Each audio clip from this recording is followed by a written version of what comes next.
السلام عليكم ورحمة الله وبركاته. بسم الله الرحمن الرحيم. الحمد لله رب العالمين والصلاة والسلام على رسوله الأمين وعلى آله وصحبه أجمعين. أما بعد. So we agreed yesterday that every day we're going to look at one of the names of Allah subhanahu wa ta'ala. So today inshallah we want to look at the name of Allah Azza wa Jal, Al-Awwal.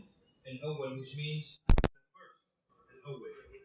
And Allah subhanahu wa ta'ala mentions in the Quran, Huwa al-Awwalu wal-Akhir. He is the first and the last.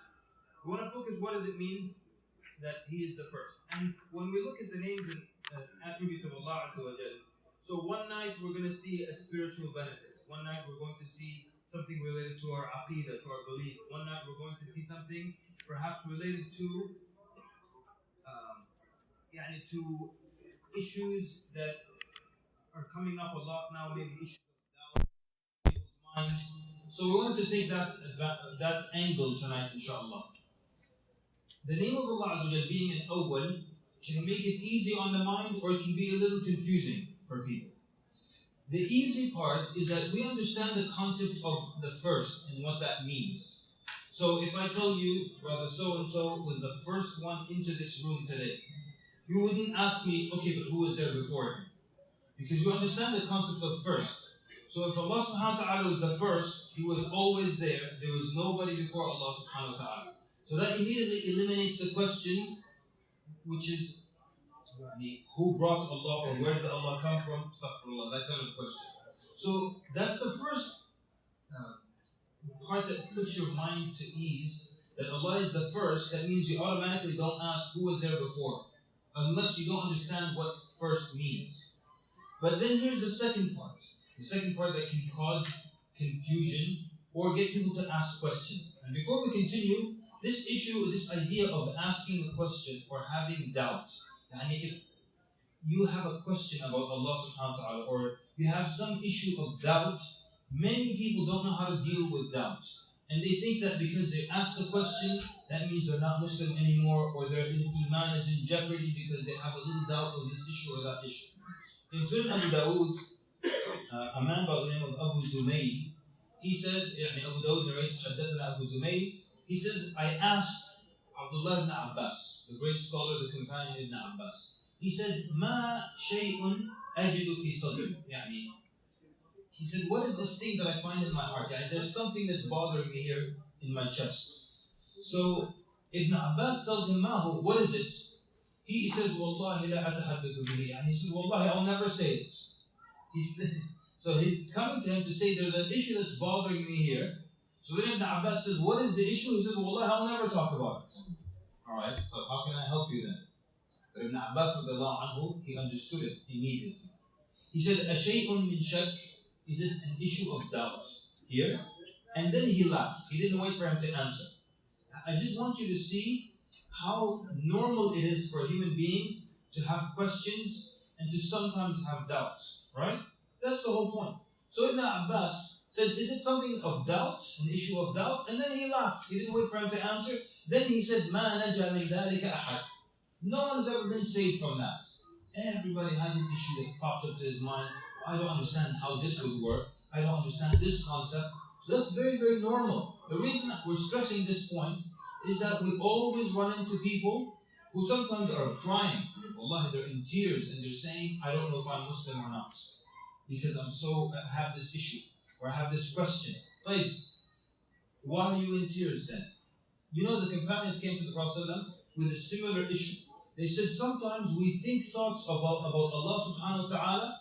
One narration says we would rather fall from the heavens all the way down to the earth, come falling down to our death, than to speak about these things that we think of Allah Azza wa Jal. Another narration said we would rather be burnt to coal, burnt all the way to a crisp, than to speak about these thoughts we have about Allah. Who's saying this? The companions are saying this. Then the Prophet ﷺ tells them, أَوَجَدْتُمُ, you found that, this hatred to speak about this thing? They said yes. He said, ذَاكَ صَرِيحُ الْإِيمَانِ, or ذَلِكَ صَرِيحُ الْإِيمَانِ. That is the essence of Iman. The scholars explain what that means. He says, it means the fact that you hate to speak these things about Allah, that is Iman in and of itself. So the scholars give an analogy. They said, there's a thief come to break into an abandoned warehouse where there's nothing inside. Or does the thief go where he knows there's something?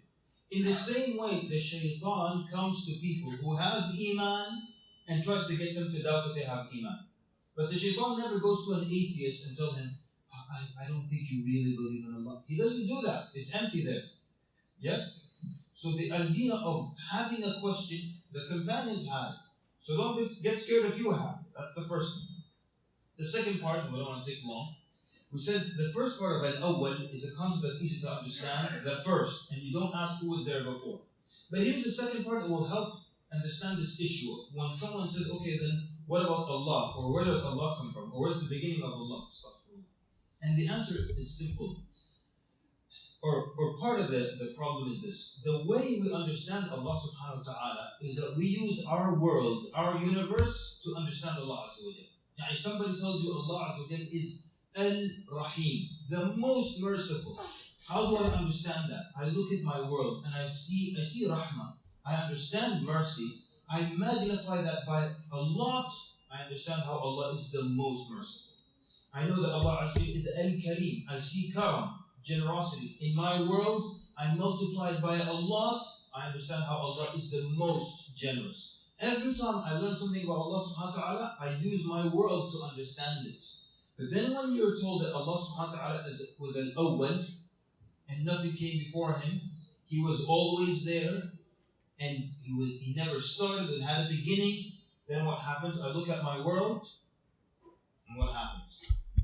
I don't find anything in my universe that never had a beginning. So, because this is the scope, the limited scope of my mind, I think that that's impossible then. But then the scholars explain that Allah subhanahu wa ta'ala, since He's the creator of the universe, He has to be different from the universe. He has to be different. And I'll just close with this. I think this is a bit too long, but let me close with this important point. Because this is the number one challenge that will be facing Muslims in the coming years. Young people leaving Islam.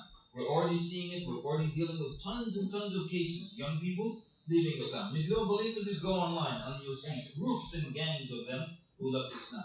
And it's all on simple issues like this. So the truth is, you cannot ask the same question about the Creator as you can about the creation. That's the rule. You cannot ask the same questions about Allah that you can about the creation. And you cannot ask the same questions about the creation and ask them about Allah. So the scholars give an example and we'll close with this. A carpenter, a najjar, a carpenter, in Arabic you can say خَلَقَ بَابًا, يعني he fashioned a door.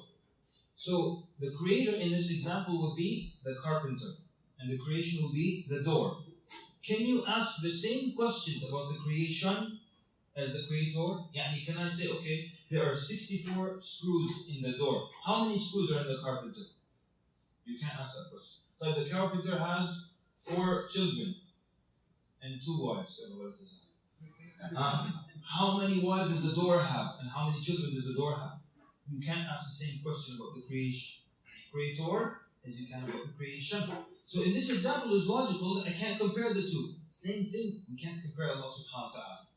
And that's why looking at our world to understand Allah Azza wa Jal doesn't always work.